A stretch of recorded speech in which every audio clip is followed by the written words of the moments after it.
हज़रत अब्दुल्लाह इब्न सलाम रदी अल्लाह ताला अन्हु फरमाते हैं कि मैं यहूदियों का बहुत बड़ा आलिम था। मलंग शलंग बंदे मुतमईन करने आसान होते हैं, आलिम फाजिल पढ़े लिखे बंदे को किसी बंदे का मुतमईन करना, मुतासिर करना बड़ा मुश्किल होता है।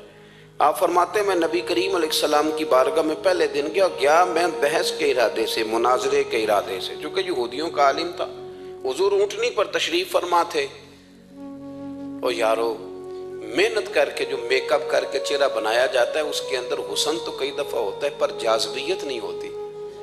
लेकिन जिस बाबे ने कभी मेकअप ना किया हो लेकिन वुज़ू ज़रा तरीके से करे रोज़, तो रंग गोरा ना भी हो तो लोग कई दफ़ा ये नहीं कहते रंग गोरा है, बल्कि लोग कहते हैं चेहरा नूरानी है।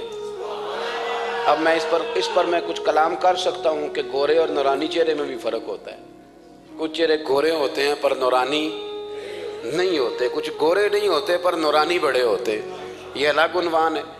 तो हज़रत अब्दुल्लाह इब्न सलाम रदी अल्लाह ताला अन्हु फरमाने लगे, जब मैं गया तो हुजूर ऊँटनी पर तशरीफ़ फरमा थे। कहते हैं सादा वुज़ू, और मैं देख रहा था कि दाढ़ी मुबारक में कंघी भी नहीं हुई थी। सरकार ने सर पे सादा सा इमामा बांधा था। हुजूर ऊँटनी पर बैठे थे और जिस ऊँटनी पर तशरीफ़ फरमा थे उस पर कजावा भी कोई नहीं था। लेकिन कहते दो जुमले हुजूर की ज़ुबान से निकले, दो जुमले, और मैं उन जुमलों का कैदी हो गया। मेरे महबूब ने फरमाया जो चाहता है कि उसकी उम्र भी ज़्यादा हो, रिस्क में भी बरकत हो। आप भी चाहते हैं ना, उम्र भी ज़्यादा हो, रिस्क में भी बरकत हो। तो हुजूर फरमाने लगे उसके लिए करने का काम ये है कि अगर वो चाहता है उम्र ज़्यादा हो, रिस्क में बरकत हो, तो अपने रिश्तेदारों के साथ अच्छा सलूक करे।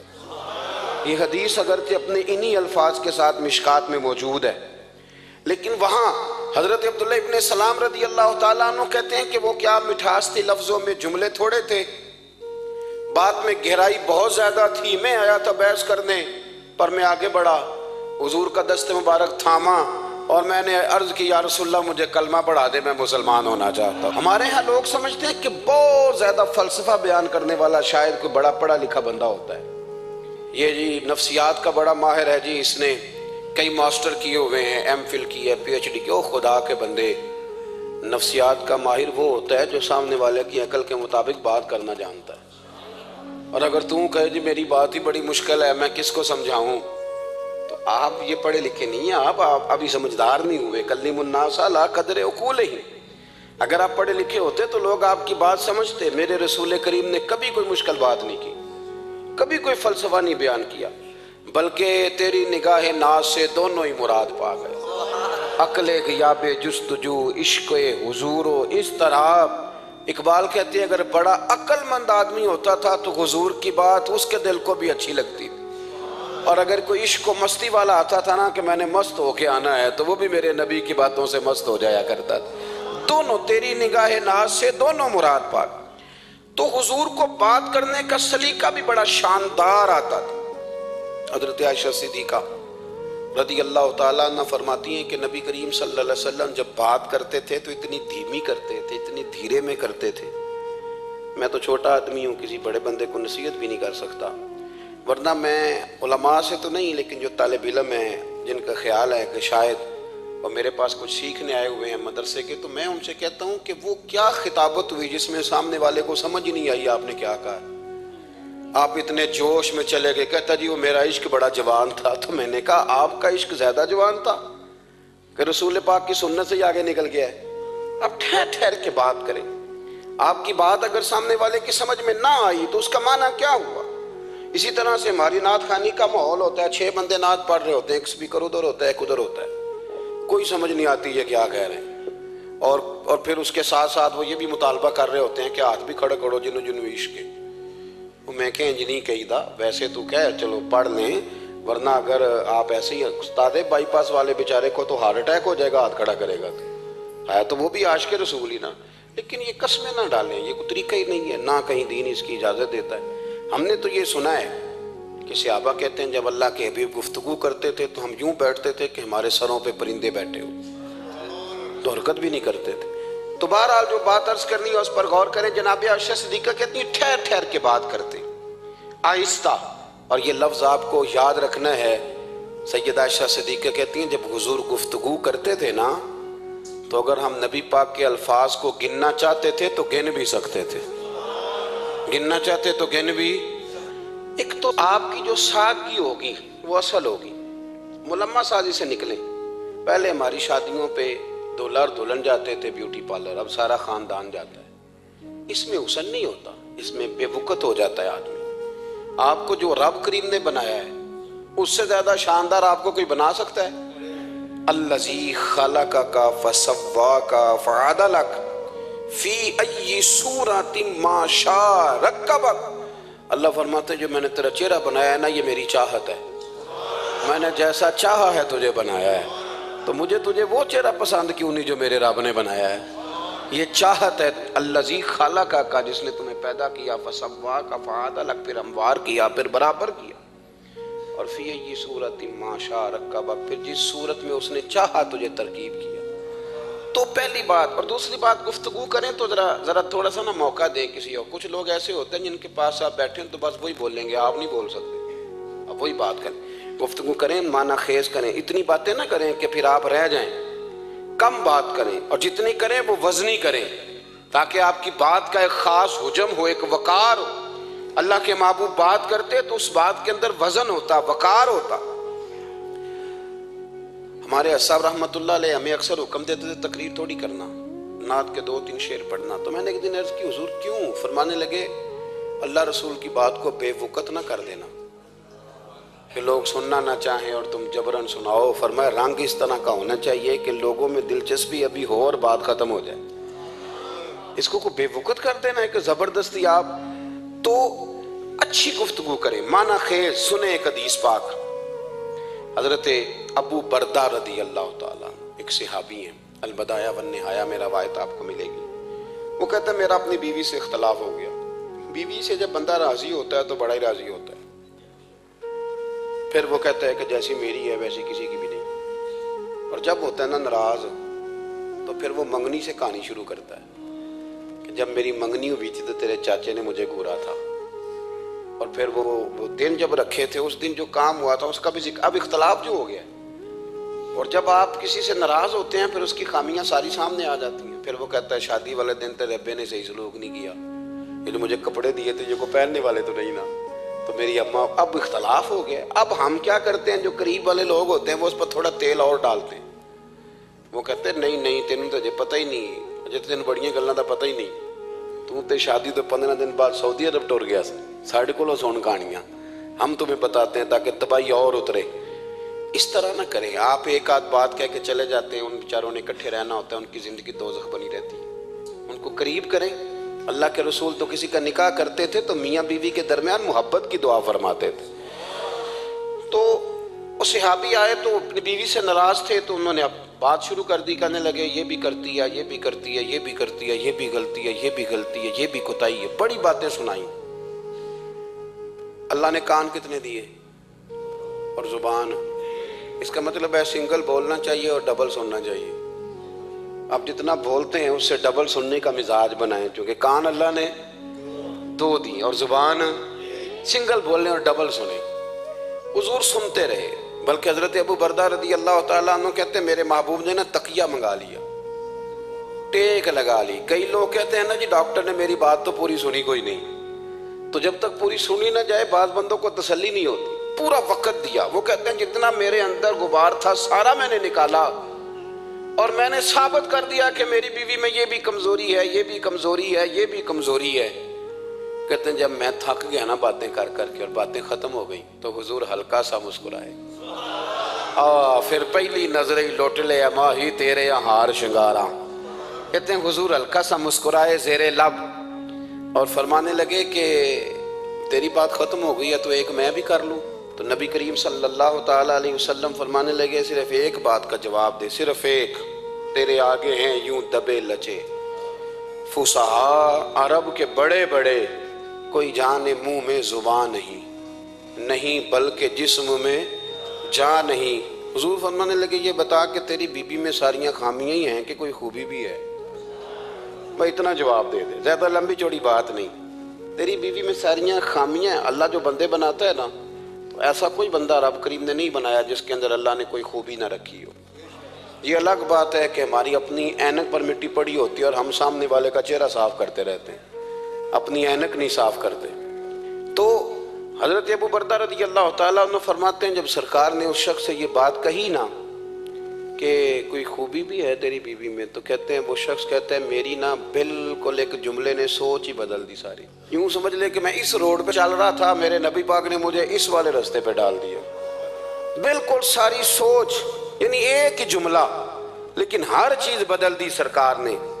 हुजूर फरमाने लगे, कोई खूबी भी है? कहते मैं थोड़ी देर चुप रहा, अर्ज की, या रसूलल्लाह सल्लल्लाहु अलैहि वसल्लम आप हुक्म करें। तो हुजूर फरमाने लगे, अपनी बीवी से कभी बूस ना रखो। अगर तुम्हें उसकी खामियां नजर आए तो उस बात पर तवज्जो करो जो उसके अंदर खूबी हो। कहते मैंने उठ के अर्ज की, या रसूलल्लाह मेरी बीवी पर्दे की बड़ी पाबंद है, मेरी ख्वाबगाह में कोई दूसरा शख्स कभी पैर भी नहीं रख सकता। तो फरमाया, जा फिर घर जाके बस आज जो सबसे आला खूबी थी वो तो अल्लाह ने तेरी बीवी को अता की हुई है, घर बसा।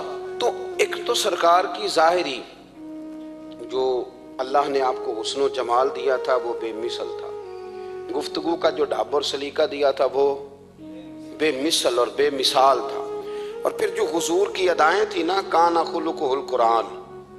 हज़रत आयशा सिद्दीक़ा कहती हैं, मेरे महबूब के अखलाक देखने हो तो कुरान पढ़ो।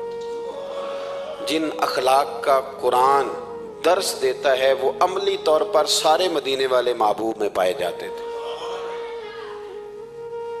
जो सबसे बेहतरीन आदत थी ना, बेहतरीन तरीन आदत, वो अल्लाह ने मेरे रसूल करीम को अता फरमाई। हमारा ना अब एक मिजाज बन गया है, हमारे पास लोग बड़े फख्र से बताते हैं कि ये मिसवाक सुन्नत है। अब तो साइंस भी मान गई है कि मिसवाक करेंगे तो आपके वजूद के अंदर जो मुंह में फालतू मादे होंगे, जरासीम, वो मर जाएंगे। अब साइंस भी मान गई है। मुझे कभी कभी इस लफ्ज़ से बड़ी तकलीफ होती है। मैं कहता हूँ कि साइंस अगर ना माने तो हमें कोई इस पे फर्क पड़ता है? ना माने साइंस, हमें क्या लेना देना साइंस से? साइंस तो कभी कुछ कहती है फिर कभी कुछ और कहने लग जाती है। साइंस का क्या है? साइंस को मनवाना हमारी ड्यूटी। हाँ, इस तरह का दीन ना बनाओ कि माज़अल्लाह दीन को साइंस का गुलाम कर दो। साइंस कल भी रसूलुल्लाह की गुलाम थी, आज भी मेरे नबी पाक की गुलाम है। तो हुजूर की जितनी अदाएं हैं, जितनी, एक कद्दू शरीफ है, हुजूर ने कद्दू इस्तेमाल फरमाया है। आप चले जाएं किसी भी जगह पे, जिस बंदे को बहुत ज्यादा ब्लड प्रेशर का मसला होना, तो आप उसको डॉक्टर कहते हैं कि कद्दू मिले तो उसको इस्तेमाल कराओ। तेजाबियत हद दर्जे इख्तियार कर दे और अंदर का निज़ाम सारा दरम बरम हो जाए तो उसको कद्दू इस्तेमाल कराओ। और आप उसकी खासियत देख लें, तमाम सब्जियों में से तहकीक भी सबसे ज़्यादा उसी पे होती है। मेरे रसूल पाक का एक तरीका मुबारक है। और सहाबा के, अगरचे सैयदुत ताम गोश्त है, कानों का सरदार इसे कहा गया, लेकिन हज़रत अनस बिन मालिक रज़ी अल्लाह तआला अन्हु फरमाते हैं, एक दर्जी ने नबी पाक की दावत पकाई थी। वो दर्जी था, कपड़े सीता था। आप फरमाते हैं कि मैं हुजूर के साथ उस दर्जी के घर गया तो गोश्त और कद्दू पका हुआ था। फरमाते हैं, अगरचे सरदार गोश्त ही है, पर नबी करीम ने ना गोश्त के टुकड़े हटा हटा के ना तो अंदर से कद्दू निकाल निकाल के खाया। हजरत अनस बिन मालिक कहते हैं, मुझे कद्दू पसंद नहीं तो मैंने कभी नहीं खाया था। घर में होता तो मैं झगड़ा करता, पर आज हुजूर की रगबत देखी ना तो कल नहीं पसंद था, पर अभी अभी मुझे कद्दू बड़ा पसंद हो गया। मुझे कद्दू शरीफ से प्यार हो गया। जो आला तरीन चीजें थी वो नबी पाक ने इस्तेमाल फरमाई, आला तरीन। जैतून की अफादियत कभी कम हुई है 1400 सालों में? कभी किसी ने कहा हो कि जैतून इस्तेमाल ना करो? कभी इसकी अफादियत में, ये इमामा मेरे नबी पाक की सुन्नत है। सारे पढ़िए, सल्लल्लाहु, हुजूर की सुन्नत है ना ये। कभी कोई बंदा ऐसा आपको मिला हो कि उसने इमामा बांधा हो तो किसी ने कहा रहन दे यार तेनू सोहना नहीं लगता? बंदे सारे सोहने तो नहीं ना होंगे। मेरी बात की समझ आ रही है? लेकिन इमामा कभी कोई आपको मिलेगा ही नहीं कि इस बंदे के मिजाज के साथ ये फिट, या इसके चेहरे के साथ ये फिट। ऐनक आप ले लें बाजार से, छोटी भी मिलती है, बड़ी भी मिलती है। कुछ लोगों के चेहरे पे कुछ चीज़ें नहीं सेट होती, फिट नहीं होती, लेकिन ये सरकार की चूँकि सुन्नत है।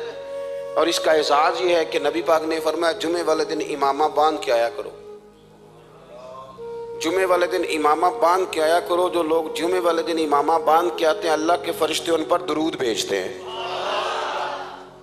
लेकिन इमामा शरीफ होना चाहिए। अपनी मर्जी का रुमाल ना बांध लें, कम से कम 3.5 गज हो, और टोपी के ऊपर बांधा गया हो। अपनी मर्जी का तरीका नहीं इख्तियार करें, वो जो शरीयत ने हुदूद बयान की है उसके मुताबिक चलें। मेरी बात की समझ आ रही है? तो जो बात मैंने छेड़ी है वो ये है कि अल्लाह के महबूब रब करीम की दलील है। जितना कायनात के अंदर हुस्न कोई बंदा तलाश करना चाहेगा वो मजबूर हो जाएगा और उसे दरवाजा रसूल पे जाना ही पड़ेगा, उसे नबी पाक के दरवाजे पर उसे जाना पड़े। हम कोशिश बड़ी करती हैं सोने लगने की, बड़े बड़े लोग रूप धारते हैं बेचारे, बड़ा कुछ करते हैं, लेकिन आपको लोग सोना कहेंगे, नूरानी नहीं कहेंगे। मुझे बड़ी कर लें, दाढ़ी रोज बनाएं बेशक, लेकिन फितरत दाढ़ी है, हुस्न नाराज हो गया। और दाढ़ी बड़ी समझदार है, कभी औरत के मुंह पे नहीं आती, आती मर्द के मुंह पे, मर्द के मुंह पे दाढ़ी आती। चले मैं कोई बात नहीं करता, वरना मैं तो अनफी हूं, मेरे इमाम साहब तो उस बंदे की गवाही कबूल नहीं करते जिसने दाढ़ी न रखी हो। वो कहते हैं इसकी शहादत कचहरी में काबिल कबूल नहीं है, वो तो कबूल नहीं करते उसकी शहादत को भी। अब चले अवाम से डरते डरते कई दफा कुछ बातें नहीं बताई जाती, पर बातें हैं तो सही ना। एक बंदे ने दाढ़ी मुंडाई थी तो जनाब उमर ने मदीने से भी निकाल दिया था। उन सानू काने च कोई कह गया कि चंगी तरह नेक होवेगा तां रखी, ते रोटी उदन खाई हाँ जिदन चंगी तरह नेक हो जाएगा, उससे पहले क्यों खाते हो? ये कसम उठाओ कि पैसे उस दिन पकड़ने हाथ में जिस दिन चंगी तरह नेक होना है। कुछ लोग कहते हैं मैं अंदर से ठीक नहीं, तो अंदर से ठीक होना तेरी ड्यूटी नहीं, जाहिर ठीक करना तेरी ड्यूटी है, बातन तो रब करीम अपनी रहमत से दुरुस्त फरमाया करता है। तो जो तेरे जिम्मे लगाया अल्लाह ने वो तो करना, जो तेरे अल्लाह ने जाहिरी सूरत से होता क्या है सुनो क्या होता है।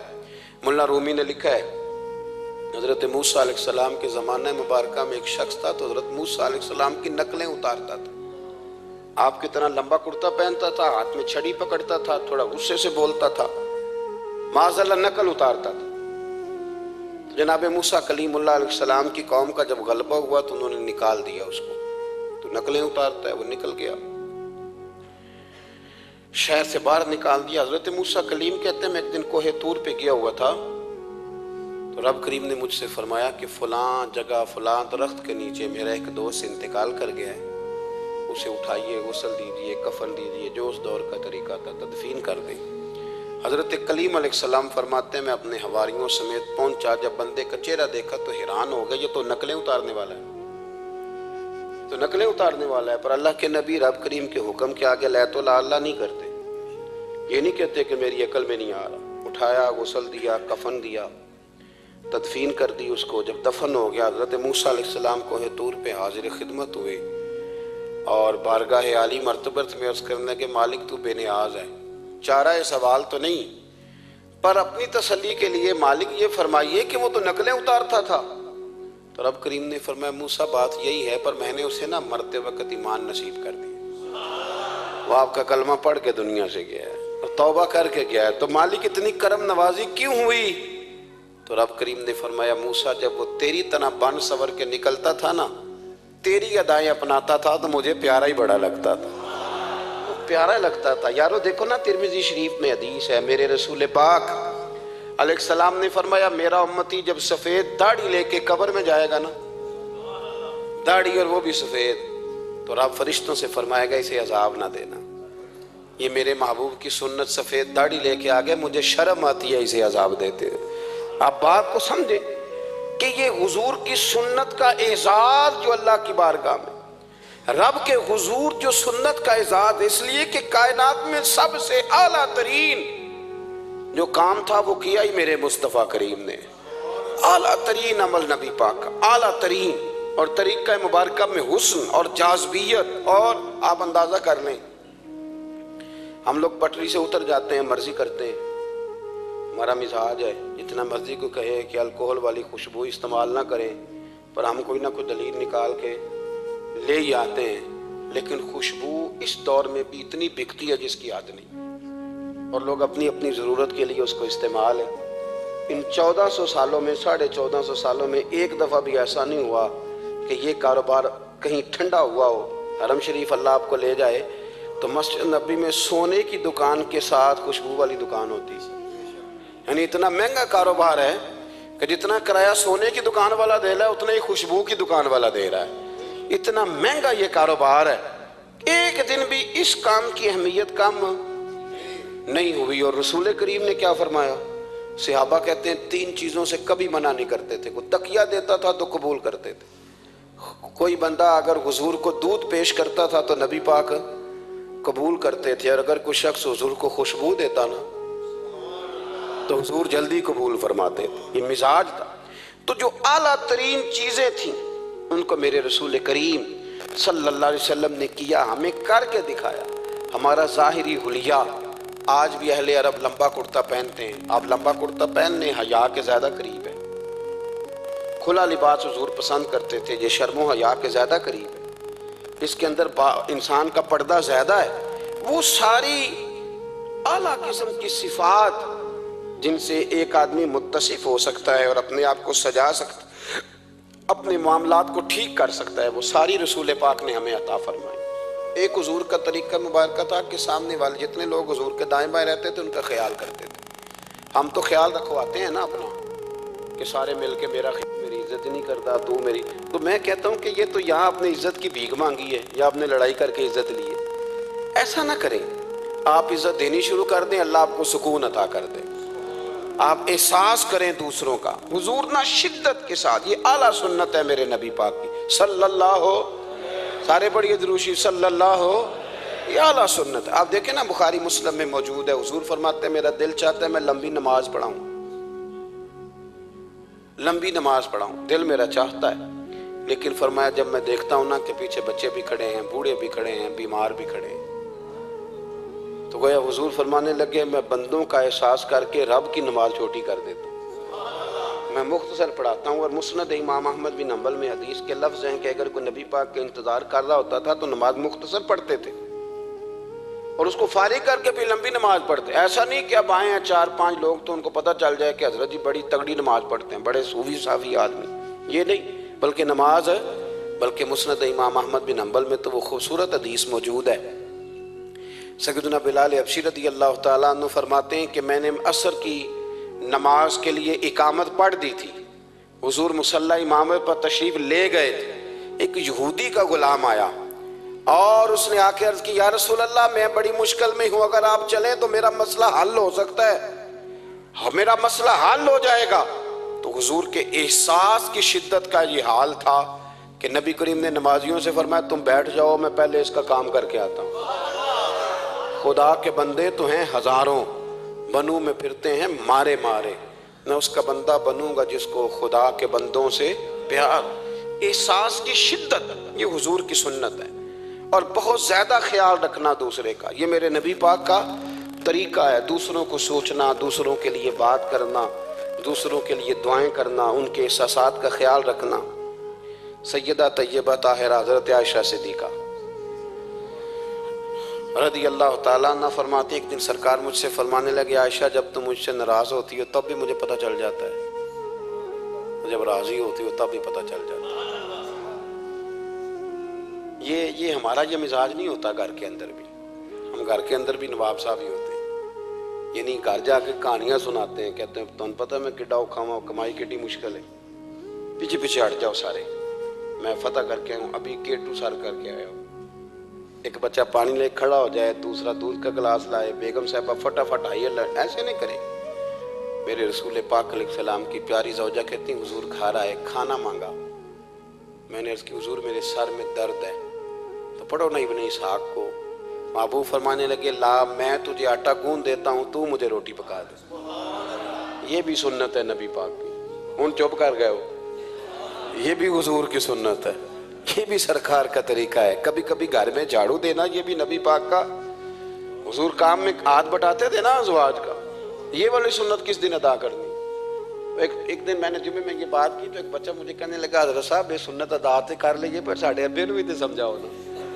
हंसना नहीं जी मस्जिद में ऊंचा। कहने लगे वो बेगम साहब एक दिन बीमार थी और सख्त बीमार थी, तो मैंने चाय का कप बना दिया, हालांकि वो बेचारी मुझे रोज बना के देती है, तो मैंने बना दिया। तो अब्बा जी कहते पुत्र राय दी आदत ना खराब कर ली। तो अब आप तो सुन्नत कुछ और बयान कर रहे हैं। मैं कि तुसी शुरू करो ना ताकि तुहाडे बच्चे तो ना ये सवाल करन जेड़ा अज तुसी कर रहे हो। तो उसमें भी कोई हिकमत होगी। बुजुर्ग अगर कोई बात करते हैं तो वो भी कोई इतनी बुरी नहीं होती, उसके अंदर भी कोई ना कोई हिकमत होती है। लेकिन अपने घरों के माहौल में खूबसूरती लाएं। ये स्टेटस नहीं अहले इस्लाम का।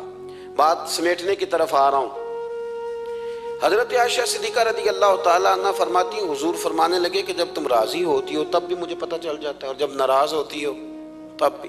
तो मैंने कहा या रसूल अल्लाह सल्लल्लाहु अलैहि वसल्लम वो किस तरह? आंखें मैंने खोल ली, हुजूर किस तरह? तो देखो नबी पाक सामने वाले के जुमलों का भी एहसास करते, ख्याल करते कि सामने वाला कहाँ से बात कर रहा है। अल्लाह के महबूब फरमाने लगे, तुम्हें अगर कभी कसम खानी हो ना, तुम्हारा मिजाज है, कसम खानी पड़े और तुम मुझसे नाराज हो तो फिर तुम कहती हो मुझे इब्राहिम के रब की कसम, और जब तुम राजी हो और कसम खानी पड़े तो कहती हो मुझे मोहम्मद मुस्तफ़ा के रब की कसम। तो जनाब आयशा कहती हैं मैं ज़ुबान से हंस रही थी और आंखें मेरी आंसू बरसा रही। मैंने कहा महबूबा इतना इतना ख्याल करते, यहाँ तक आपको एहसास, यहाँ तक पता होता है, यहाँ तक मेरे रसूल करीम अलैहिस्सलाम लोगों का एहसास करते, ख्याल करते, शौक पैदा करते, वारफ्तगी होती। कई दफ़ा हुजूर फ़र्ज नमाज पढ़ के घर चले जाते, थोड़ी देर के बाद आते मस्जिद में नमाज पढ़ लेते। कई दफ़ा कादी एजाज मालकी रहमतुल्लाह अलैह इसको लिखने के बाद इसकी शरह में फरमाते हैं, असल बात ये थी कि हुजूर जब तक मस्जिद में रहते थे सहाबा अदबन बैठे रहते थे, तो हुजूर फरमाते मैं जाऊँगा नहीं तो ये भी नहीं जाएंगे। तो सरकार घर तशरीफ़ ले जाते ताकि लोग अपने अपने काम में लग जाए और फिर हुजूर वापस आ जाते। एक तो अपनी ज़ाहिरी वज़ाकता में सादगी लाए। हमारी बहुत सारी मुश्किलात की असल वजह यह है कि तकल्लुफ़ बड़ा बढ़ गया, बड़ा तकल्लुफ़ बढ़ गया। हम कोशिश करते हैं दूसरों के बराबर जाने की, हमें क्या ज़रूरत पड़ी है दुनिया से मुकाबला करने की। हमने तो अल्लाह रसूल की रज़ा के अंदर अंदर रहना है। और दुनिया में सबसे बेहतरीन शख्स वो है जिसके पास माल तो है पर लालच कोई नहीं। अपने आप को पीछे लाएं। दूसरी बात ये कि अपनी गुफ्तगू बड़ी साफ सुथरी करें, सादी करें, उसके अंदर कोई तकल्लुफ़ ना बर्पा करें, बात सामने वाले की अकल के मुताबिक करें। और तीसरी बात ये कि अपनी आदत में, उठने बैठने में, चलने फिरने में अपना थोड़ा सा ख्याल करें। और एक बात और आपको अर्ज करूँ, ये आपको ज़्यादा देर मेहनत नहीं करनी पड़ेगी। अगर थोड़ा सा वक्त आप अपने आप को दे देना, इकबाल कहते हैं अपने मन में डूब कर बाजा सुरागे जिंदगी, चल तू अगर मेरा नहीं बनता ना बन, अपना तो बन, अपना तो बन। थोड़ा अपने ऊपर भी तो मेहनत कर ले कि सारी जिंदगी दूसरों की इस्लाह करते रहना। दोस्त कोशिश करें अपनी आदत पे को 2, 4, 5 हफ्ते के लिए मेहनत करें ताकि आदतें संवर जाएं, ताकि तबीयतें बदल जाएं। एक हदीस पढ़ता हूँ और अपनी बात को समेटता हूँ। मेरे रसूल करीम सल्लल्लाहु ताला अलैहि वसल्लम ने फरमाया कि अगर अल्लाह अखलाक को चेहरा देता ना, ये जो आदत होती हैं, और आदत से मुराद सिर्फ मीठा बोलना नहीं बल्कि लालच ना करना भी खुल्क है, थोड़े पे राजी रहना भी खुल्क है, सच बोलना भी खुल्क है, गीबत से बचना भी असल अखलाक ये है। मीठा तो कई दफ़ा लोग अपने मतलब के लिए भी बोल लेते हैं, वक्ती तौर पर काम निकालने के लिए भी बोलते हैं। तो हुजूर ने फरमाया कि अगर खुल्क को अल्लाह तबारक व तआला चेहरा अता करता तो कायनात में सबसे बेहतरीन चेहरा उसने अखलाक का होता, सबसे अच्छा और खूबसूरत। और फरमाया अगर बदखुल्की को अल्लाह चेहरा देता तो बदसूरत तरीन चेहरा इसका होता। इसका क्या माना हुआ कि अगर हमारा किरदार अच्छा है, सोच अच्छी है, लोगों के बारे में नज़रिया अच्छा है, एहसास है, तो फिर हमारे अंदर दुनिया का सबसे खूबसूरत इंसान मौजूद। लेकिन अगर हमें अपनी ज़ात के अलावा शायद नज़र ही कोई नहीं आती, हम खुद गर्ज हैं, झूठ बोलते हैं, गीबत करते हैं, बदनिगाही करते हैं, लोगों के बारे में बदगुमानी करते हैं, किसी को हकीर समझते हैं, ज़ात पात के चुंगल में उलझे हुए, तो फिर हमारे अंदर एक बदसूरत तरीन शख्स बैठा है। जितनी मर्जी कंगी करें, जितना मर्जी आप अपने आप को संवारें, अंदर की बदसूरतियाँ जा सकती नहीं। तो कोशिश फरमाएं कि अल्लाह हमें अखलाक का आला जो है वो